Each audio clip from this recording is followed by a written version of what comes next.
Donc on revient sur le live de la nuit de la rébellion scientifique, après cet enregistrement de Elodie Verken, écologue à l'INRAE, pour retourner voir ce qui se passe au Muséum d'Histoire Naturelle.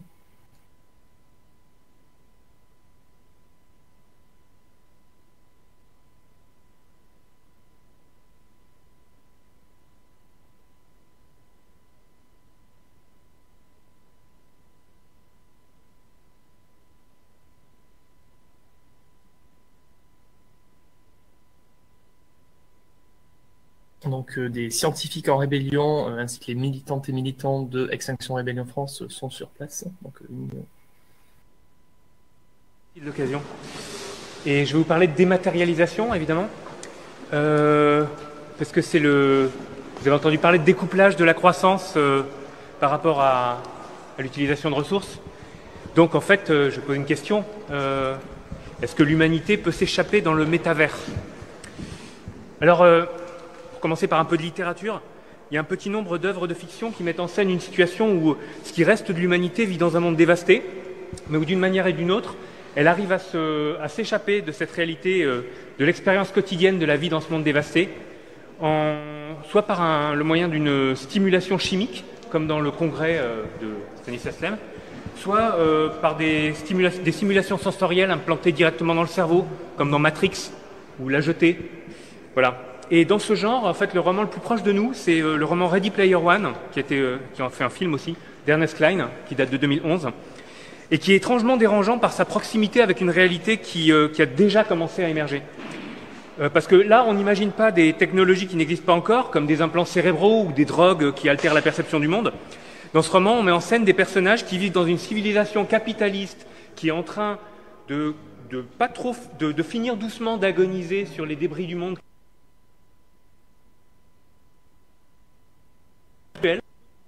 à défaut. Et le héros de Ready Player One, c'est un adolescent qui vit en 2045 et qui passe toutes ses journées à jouer dans un monde simulé qui s'appelle Oasis. Et il décrit son désespoir où il découvre par ses lectures l'ampleur des dégâts qu'a déjà subi le monde, c'est-à-dire crise de l'énergie dans les années 2030, dérèglement climatique qui fait que commencer en fait en 2045, extinction massive des espèces, guerre et famine sur tous les continents. Et il dit par bonheur, j'avais accès à Oasis, qui était une sorte de trappe pour accéder à une réalité plus accueillante. Alors, ce qui me frappe, c'est qu'on n'a pas besoin de forcer trop l'imagination pour se sentir à l'aise, pour se sentir familier à cet univers. Parce que là, il suffit d'anticiper ce à quoi qu'on dit le prolongement des tendances actuelles. La pénurie d'énergie, la catastrophe climatique, c'est bon, on y est. Hein, elles sont déjà là. La guerre en Ukraine et ses conséquences sur l'approvisionnement de l'Europe en combustibles fossiles est venu nous rappeler brutalement à quel point notre système d'approvisionnement en énergie était sous tension et assez peu résilient finalement. Et qui est-ce qui aurait imaginé il y a juste 2 mois ou 2 ans que GRDF allait nous proposer de faire des rationnements de gaz pour l'hiver prochain? Donc la crise du climat, elle se manifeste déjà aussi dans l'égrainement qui commence à devenir un peu tristement routinier des événements catastrophiques qui étaient des événements séculaires et qui maintenant deviennent des événements décennaux, les inondations, les méga-feux, les cyclones, les records de fonte de glace aux 2 pôles. Les guerres causées pour les tensions pour l'accès à l'eau et au blé, c'est bon, elles ont déjà commencé. Et l'effondrement du vivant, mes collègues viennent d'en parler. Le rapport du GIEC, là, qui est sorti lundi dernier, le 4 avril 2022, a rappelé à quel point, sans action immédiate dans tous les secteurs de l'économie et dans tous les pays du monde, maintenant, on va vers des catastrophes quasi certaines à brève échéance, c'est-à-dire dans les 3 décennies. Et donc, sur le plan de l'usage des technologies aussi, c'est ça qui est marrant, ce roman, on n'a pas besoin de trop forcer l'imagination, il nous semble très réaliste, au point de nous être familiers, parce que les gens qui passent des heures par jour à s'évader dans une réalité virtuelle, est-ce que ce n'est pas déjà le quotidien de centaines de millions d'utilisateurs de Facebook ou de joueurs de League of Legends? Et au-delà, on est inondé de promesses technologiques qui, jusqu'à présent, bon an, mal an, ont l'air de se réaliser, d'augmentation de la quantité et de la qualité de ces technologies. En quantité, on a sur nous et autour de nous une foule d'objets, toujours croissante, d'objets connectés, de la montre Google à la trottinette électronique, connectés à des systèmes d'information d'envergure planétaire. Et ces objets, non seulement nous apportent de l'information, mais en fait transmettent de l'information sur nous. Qualité, les systèmes de rendu visuel des jeux en ligne sont d'un réalisme de plus en plus saisissant, et pour mieux s'y immerger, on peut acheter des casques de réalité virtuelle, aujourd'hui ça existe déjà, qui allient projection visuelle et sonore tridimensionnelle. Facebook, c'est la 8e plus grosse entreprise du monde en termes de capitalisation boursière. Facebook veut apporter sa force de frappe financière et sa masse d'utilisateurs, sa base de plusieurs milliards d'utilisateurs pour investir ce marché des mondes simulés. Elle s'est rebaptisée Meta pour l'occasion et elle a annoncé il y a quelques jours qu'elle voulait embaucher 10 000 jeunes diplômés en France et en Europe pour développer un univers qu'elle appelle le métavers, c'est-à-dire un univers virtuel 3D dans lequel les utilisateurs pourront adopter l'apparence qui leur plaît et évoluer dans des communautés virtuelles. Et on est en fait déjà furieusement proche de l'univers d'Oasis du roman Ready Player One, où il dit tout dans Oasis était merveilleusement rendu en 3 dimensions. Il fallait vraiment forcer le regard et passer du temps à mieux examiner le décor environnant. Et si on ne le faisait pas, il était possible d'oublier assez vite que ce qu'on voyait était généré par ordinateur. Et encore, je n'avais que ma vieille console distribuée par l'école et j'avais entendu dire que si on accédait à la simulation avec un anneau immersif de dernière génération, il était presque impossible de distinguer l'univers d'Oasis de la réalité.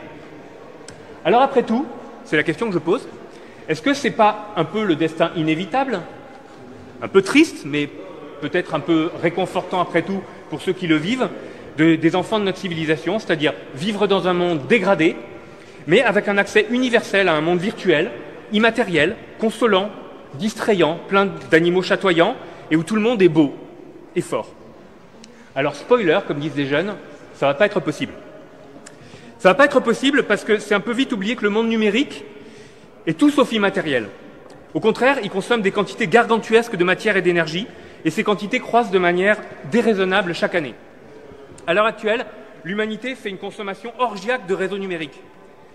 En moyenne, à chaque seconde qui s'écoule, dans le monde, il y a 100 000 nouveaux tweets, 1000 photos sur Instagram, 100 000 recherches Google, 3 millions de courriers électroniques qui sont échangés et 8 heures de nouvelles vidéos sur YouTube. Pas 8 heures visionnées, 8 heures de nouvelles vidéos mises en ligne par seconde. Et à chaque seconde qui s'écoule, il y a 150 000 gigaoctets de trafic Internet échangé. À chaque seconde. Donc sur ce total ahurissant de données qui circulent, 80% c'est des vidéos, dont 60% de vidéos en ligne. Le visionnage de vidéos en ligne émet autant de gaz à effet de serre que l'Espagne. À lui seul, le visionnage de vidéos pornographiques représente plus du quart des usages de vidéos en ligne, c'est-à-dire, selon un calcul du Shift Project, 5% du total des émissions de gaz à effet de serre dues au numérique.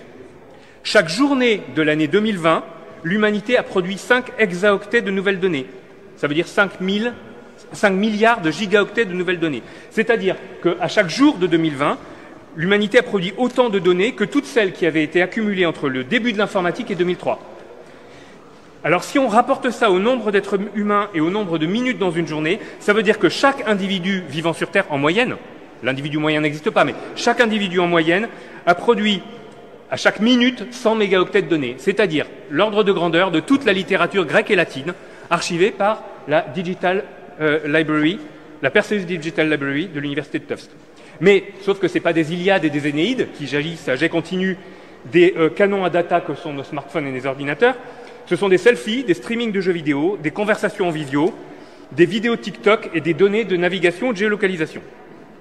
Alors en outre, au lieu de réagir à cet accroissement non soutenable de volume de données stockées et échangées par une limitation raisonnée, c'est-à-dire à réfléchir d'abord de quoi on a vraiment besoin, pour l'instant, le modèle d'innovation technologique qui domine actuellement la pensée économique, la Startup Nation, tout ça, vous connaissez, pousse au contraire à l'accroissement du débit. C'est tout l'objet de la 5G notamment. La 5G, c'est une innovation que personne n'a demandé. Personne ne s'est dit un matin en 2010, tiens, il est insupportable pour ma qualité de vie que je ne puisse pas regarder de vidéos haute définition sur mon portable à la terrasse d'un café. Mais les industriels l'ont proposé, les publicitaires l'ont vendu, l'État a passé un appel d'offres public pour que la France ne rate pas le train de la dernière innovation technologique, et à présent que la 5G est là, les consommateurs l'utilisent, et ça produit par effet rebond encore plus de circulation de données qu'auparavant, et encore plus de gaspillage de ressources et d'énergie. Alors ces données, on leur donne le joli nom d'immatériel. On parle de dématérialisation de l'économie. Certains soutiennent même que cette dématérialisation va rendre possible une croissance infinie puisqu'elle ne se heurte plus aux contraintes du monde physique. Mais il faut regarder l'envers du décor. Il faut lire, par exemple, le livre « L'enfer numérique, voyage au bout d'un like » de Guillaume Pitron, où l'auteur a sourcé les différentes conséquences matérielles de l'univers du numérique, économique, matériel, environnemental, social, sanitaire. Elles sont vertigineuses. Et comme elles se passent loin de nos écrans de smartphone et de nos laptops, elles sont la plupart du temps invisibles. Alors les rapports du GIEC ont eu le mérite de faire entrer dans l'esprit de tous un facteur qui résume l'impact des activités humaines sur le réchauffement climatique, le concept d'émissions de gaz à effet de serre, souvent rapporté à un équivalent carbone. Alors je vais commencer par parler d'émissions de gaz à effet de serre. En 2019, le secteur du numérique, à l'échelle mondiale, consommait environ 5% de l'énergie primaire consommée par l'humanité.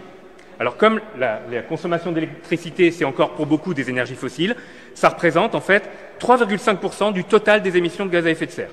Ça place le secteur numérique en position respectable devant le secteur aérien, qui est pourtant plus exposé dans la conscience collective comme quelque chose de très consommateur et qui, lui, fait 2,5% des émissions de gaz à effet de serre. Donc 3,5%.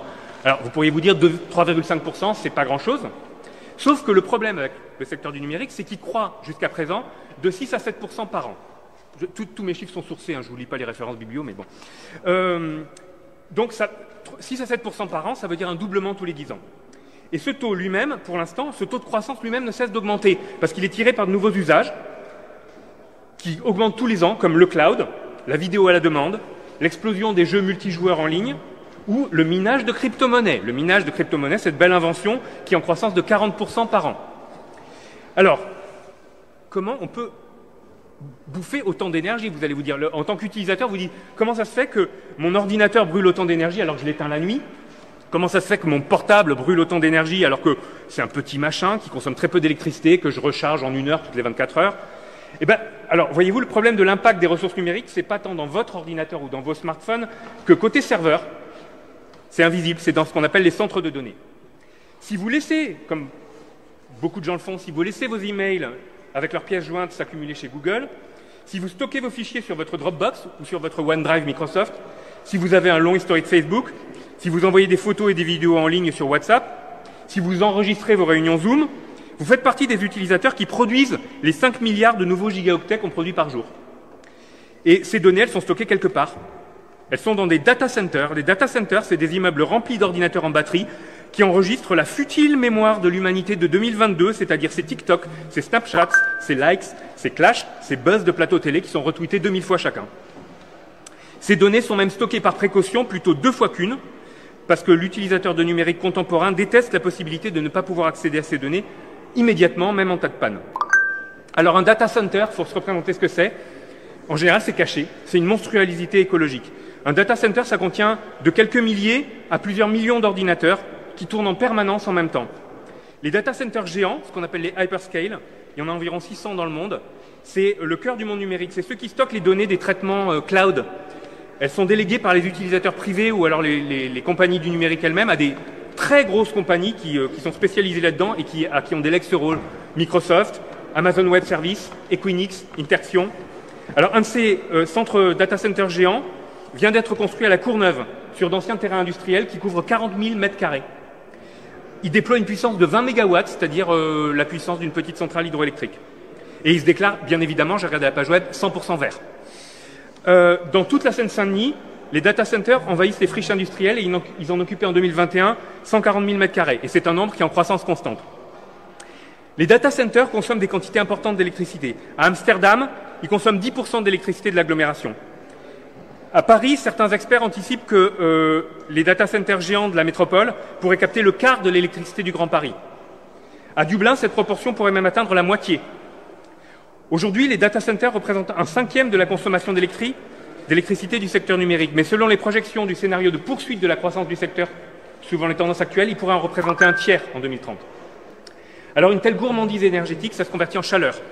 Un data center, ça doit donc être équipé d'un système de régulation de la température qui engloutit des quantités monstrueuses d'eau, qui réchauffe l'air avoisinant de plusieurs degrés et qui fait tourner en permanence des ventilateurs qui provoquent des vibrations et des nuisances sonores pour les habitants humains et non humains des alentours.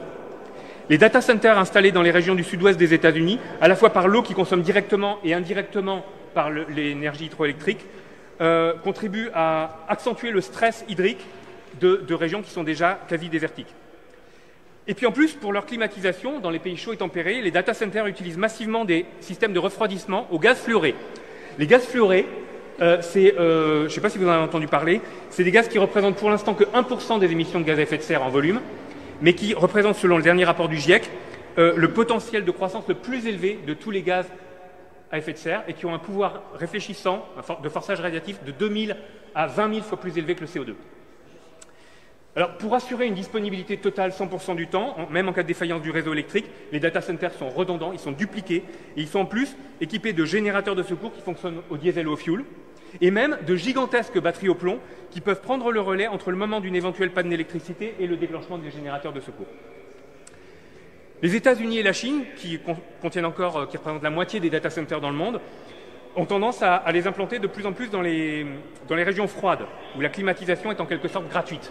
Donc pour la Chine, par exemple, alors la Chine, dont la société de surveillance massive de la population engloutit consomme une quantité de stockage de données hallucinante, installe ses data centers dans les régions froides du pays, en Mandchourie et en Mongolie intérieure. Quant à Microsoft et Facebook, eux, ils ont investi dans les data centers géants dans d'autres pays, notamment en Suède. Les plus gros data centers de Microsoft sont en Suède, en Laponie suédoise. Et le record de croissance de cette industrie, c'est en Islande, où les promoteurs vendent aux investisseurs du monde numérique la possibilité de pouvoir se vanter après d'avoir des installations vertes et durables, puisqu'elles sont alimentées par une électricité en Islande qui est 100% renouvelable, c'est de la géothermie dans 90% des cas, et naturellement réfrigérée. La climatisation est gratuite en Suède ou en Islande. Donc en 2018, le boom de l'implantation des data centers en Islande a causé une multiplication par 2 en un an de la consommation d'électricité du pays. Donc voilà pour les conséquences invisibles des usages du numérique. Alors, si on ne vit pas près d'un immeuble de data center, on les perçoit comme dématérialisés. Or, ils ne sont pas dématérialisés du tout. Ils sont juste cachés loin de nos salons. Mais les usages dont je viens de parler, c'est qu'une partie du problème. Si on considère l'ensemble du cycle de vie de tous ces équipements, une partie considérable de la boulimie d'énergie du secteur numérique est due au fait qu'il faut fabriquer tous ces équipements. Les ordinateurs, les smartphones, les téléviseurs ultra haute définition, les serveurs des data centers, les box, les 450 câbles sous-marins intercontinentaux dont la longueur totale représente 30 fois la circonférence de la Terre. À l'échelle planétaire, selon l'estimation du Shift Project, 45% des émissions de gaz à effet de serre du numérique sont liées à la phase de production. Et ce chiffre pourrait être bien moindre en fait, si on utilisait les équipements plus longtemps. Sauf que c'est le contraire qui se produit actuellement. C'est-à-dire que la durée de vie d'un ordinateur, la durée de vie moyenne d'un ordinateur en 1990 était de 11 ans et aujourd'hui elle est de 4 ans. Et les téléphones mobiles récents, les smartphones, leur durée de renouvellement moyen dans le monde est de 18 mois.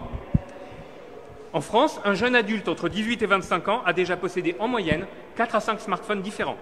Et là, il ne s'agit pas d'obsolescence matérielle. L'obsolescence matérielle, c'est quand vous devez changer votre paire de chaussures au bout de 18 mois parce que la semelle, c'était de la camelote et elle a lâché avant le cuir. Mais là, ce n'est pas de l'obsolescence matérielle. Les smartphones, ils sont conçus pour durer entre 5 et 10 ans. Donc là, on parle du joli nom d'obsolescence logicielle ou d'obsolescence culturelle. C'est-à-dire, combien d'entre nous ont déjà jeté un ordinateur concrètement parce qu'il était vraiment tombé en panne et qu'il ne fonctionnait plus? C'est très rare en fait. En général, on est obligé de changer d'ordinateur parce qu'on est obligé de faire comme tout le monde, parce qu'on est obligé d'installer la dernière version de Windows ou de macOS, parce que si on ne l'installe pas, il n'y a plus rien qui fonctionne. Et que si on installe la nouvelle version de Windows sur l'ancien ordinateur, ça rame tellement qu'on ne peut plus rien faire. Et en général, ça se fait à usage constant, c'est-à-dire qu'on continue à faire la même chose. On continue à utiliser un traitement de texte, à lire nos mails, à utiliser un navigateur Internet, mais on le fait avec un système d'exploitation qui consomme 20 fois plus d'espace. Alors un smartphone, par exemple, est renouvelé tous les 18 mois alors qu'il est conçu pour durer 7 ans. Alors, par rapport aux ordinateurs, à part que ça arrive plus fréquemment avec un smartphone qu'on le fasse tomber dans les toilettes, mais sinon, une grande partie de ces renouvellements sont complètement dispensables. C'est-à-dire qu'ils sont liés au désir de la part des jeunes d'avoir la dernière génération du Samsung Galaxy, celui qui est pliable, ou d'avoir la dernière version d'Android. Voilà. Alors tout ça, usage et fabrication, et pour l'instant j'ai parlé que des émissions de gaz à effet de serre. Mais les émissions de gaz à effet de serre, alors c'est un agrégat, une quantité agrégée pratique qu'on a coutume de sortir à toutes les sauces, mais c'est qu'une petite partie de la description des dégâts, des impacts environnementaux que l'humanité fait au monde du vivant. Donc, alors, entre autres, parmi les trésors que la nature avait enfouis sous terre pendant des centaines de millions d'années et que notre ingénieuse petite espèce a déterré en 250 ans et généreusement dispersé dans la petite couche qui abrite le vivant, les quelques centaines de mètres entre le petit sous-sol et la troposphère qui abrite le vivant, il n'y avait pas que le carbone, il y a aussi les métaux, entre autres. Et en parlant de métaux, dans les équipements numériques, on en consomme une quantité phénoménale. Peut-être plus en termes de Peut-être pas tellement en termes de nombre de tonnes, mais en termes de proportion de la quantité disponible. Par exemple, un téléphone portable de type smartphone de qualité standard, du modèle du marché en 2020, derrière son apparence fine et élégante, un petit rectangle gris épuré de 150 grammes, ça contient un condensé de haute technologie, 2 caméras, 2 micros, des haut-parleurs miniaturisés, un écran tactile haute définition, un capteur de mouvement, un magnétomètre, des antennes GPS, Wi-Fi et Bluetooth, et un microprocesseur qui, en moyenne, contient plus de puissance de calcul que tous les ordinateurs qui, dans les années 60 et 70, ont été utilisés pour le programme lunaire de la NASA, pour envoyer des selfies. Enfin, de temps en temps, retransmettre des conférences. Alors, pour assembler ce joyau de technologie, qui a mobilisé tous les savoirs scientifico-technologiques que l'humanité a développés au cours des 4 derniers siècles, on a utilisé plus de 50 éléments chimiques différents, dont certains sont extrêmement rares et qui sont extraits au prix de... Alors ça, c'est encore plus loin de nos salons que les data centers, parce que ce n'est pas en Seine-Saint-Denis, c'est dans d'autres pays encore plus lointains. Ça fait des ravages environnementaux et même sociaux considérables. On le fait au prix de forêts rasées et d'enfants de 12 ans qui vont travailler dans des mines de cobalt en République démocratique du Congo. Et on le fait dans le cycle de production, dans la fabrication de composants électroniques par exemple. On a injecté des milliers de tonnes d'eau dans des régions où la ressource en eau est parfois critique. Et on a pollué l'air et les rivières avec des rejets de produits chimiques. Par exemple, à Taïwan, près de Kaohsiung et de Taichung, dans la région de Taïwan où se trouvent les usines de TSMC, le fameux producteur de microcomposants, les semi-conducteurs les plus performants du marché, ceux qu'on n'arrive pas à remplacer et qui causent actuellement les tensions dans les industries. Donc dans cette région de Taïwan, le taux de cancer du poumon est 15 fois plus élevé qu'à Taipei. Alors, la fabrication d'un smartphone de 150 grammes, qui est dans ma poche, qui tient dans ma poche, si on tient compte non seulement des métaux rares, dont quelques grammes seulement sont présents dans le produit fini, mais en fait, si on fait le compte de tous les intrants matériels qui ont été utilisés dans la fabrication et le processus de production, donc le bois qu'on a brûlé pour raser les forêts, le charbon qu'on a brûlé pour fournir l'électricité, les mines qu'on a creusées en Afrique ou en Chine, l'eau qu'on a utilisée dans les différentes étapes de la fabrication ou de l'utilisation, au total, il a nécessité 183 kilos d'intrants matériels. Donc c'est ça la vraie empreinte matérielle écologique de mon smartphone. C'est pas 150 grammes, c'est 183 kilos. Et je parle que de quantité d'intrants matériels et pas des ravages chimiques, de la destruction du vivant, de la destruction de la pollution des écosystèmes, des souffrances matérielles, humaines et animales qui vont avec. Alors, pour conclure, ce qui fait froid dans le dos quand on prend conscience de tout ça, c'est le caractère absolument dérisoire du surcroît de bien-être qui est apporté par cette croissance. La croissance actuelle, les fameux 7% supplémentaires de vidéos en ligne. Parce qu'au nom de laquelle on est en train de s'aborder, entre autres pour le numérique, pas que pour le numérique, mais au nom de laquelle on est en train de s'aborder le résultat, l'équilibre fragile, grosso modo, de quelques centaines de millions d'années de développement évolutif et climatique, d'équilibre, voilà. En quelques petites décennies, on y arrive, comme l'a rappelé l'intervenante précédente. Et donc le vrai surcroît de bien-être qu'ont apporté les 4 derniers siècles d'histoire humaine, moi je sais ce que c'est, il était déjà là avant la grande accélération de l'Anthropocène. C'était l'accès de tous à l'école, à l'hôpital et à des hôpitaux. Voilà, et à la retraite. Ce progrès, on pouvait le garder. En fait, ce qui restait à faire entre les années 50 et maintenant, c'était de l'étendre à tous les autres pays de l'humanité et aux hommes comme aux femmes. Ça, on pouvait le garder. Voilà. Mais plus près de nous, il y a encore des progrès apportés par les technologies du numérique. Je ne veux pas jeter le bébé avec l'eau du bain. Par exemple, pouvoir remplacer un aller-retour à Milan dans la journée pour une conf par une visio où on partage l'écran, ou pouvoir réguler plus efficacement le chauffage d'un bâtiment. Ça, c'est des usages qui existent vraiment et où la quantité d'énergie consommée par le système est plus que compensée par la quantité d'énergie qu'elle fait économiser. Mais, ok, ça on peut le garder si on veut. On peut le garder sans saccager le vivant. Par contre, quel est le surcroît de progrès apporté par les 10 milliards de gigaoctets de vidéos en ligne que visionne chaque jour l'humanité? Alors, je vais faire une expérience de pensée. On prend un gamin de 1975. Ça pourrait être moi. Vous le transportez en une nuit dans notre présent. Et au matin, quand il se réveille, vous lui expliquez qu'aujourd'hui, dans le monde dans lequel on vient de le transporter, ce qu'il y a de vachement bien, c'est que quand on attend la sortie de la dernière superproduction hollywoodienne, au lieu de choisir entre la séance de 18h et la séance de 20h et de se donner rendez-vous avec les copains dans le ciné, aujourd'hui, on peut le regarder chez soi sur un truc qui s'appelle Netflix, où il y a quelqu'un qui va commencer à le regarder à 18h30, quelqu'un d'autre à 18h50, quelqu'un d'autre à 19h30, quelqu'un d'autre à 20h10. Voilà, vous prenez ce gamin, vous lui expliquez ça, je suis pas sûr qu'il comprenne l'intérêt en fait. Je pense qu'il va hausser les épaules. Ah ouais, bon, ok. Par contre, je pense que ce qui va le frapper, je pense que la chose qui le choquera vraiment, en le faisant traverser 50 ans d'un coup, c'est qu'en se réveillant le matin, il n'entendra plus les grenouilles, les oiseaux, les insectes. Voilà. Alors pour revenir aux gamines et aux gamins de demain, ceux à qui nos amis de l'industrie du divertissement numérique essayent de faire plaisir en leur promotant des métavers, alors est-ce qu'ils auront effectivement au moins cet échappatoire? Alors la réponse est non. La réponse est évidemment non, en fait. Voilà, si on fait un peu de maths, hein. L'industrie du numérique consomme une quantité d'énergie qui est exponentiellement croissante. 7%, c'est quand même exponentiel. Hein. Ça veut dire que ça double tous les 10 ans, donc ça quadruple tous les 20 ans, c'est tout ce que vous... Bon. Donc on ne peut pas... Enfin, tous les gens raisonnables le savent, on ne peut pas poursuivre une croissance exponentielle avec une ressource finie, une quantité finie de ressources. Donc cette croissance va se heurter à la finitude du monde physique, du monde réel. La croissance du monde numérique actuelle, elle n'est absolument pas soutenable. La quantité d'énergie et de ressources physiques bien concrètes qui seraient nécessaires pour alimenter un univers virtuel 3D, c'est encore bien plus que les vidéos qu'on regarde aujourd'hui sur YouTube et qui consomment déjà beaucoup trop. Cette quantité, en fait, elle n'existe pas sur Terre. La quantité d'énergie, et je ne parle pas de la quantité de métaux rares qu'il faudrait pour fabriquer tous les équipements. Hein. Donc des métaux d'importance cruciale pour les technologies qui font fonctionner l'univers numérique, comme le cobalt, le tungstène, le platine ou le palladium, sont déjà classés par le BRGM comme critiques en termes de risque pour l'approvisionnement actuellement.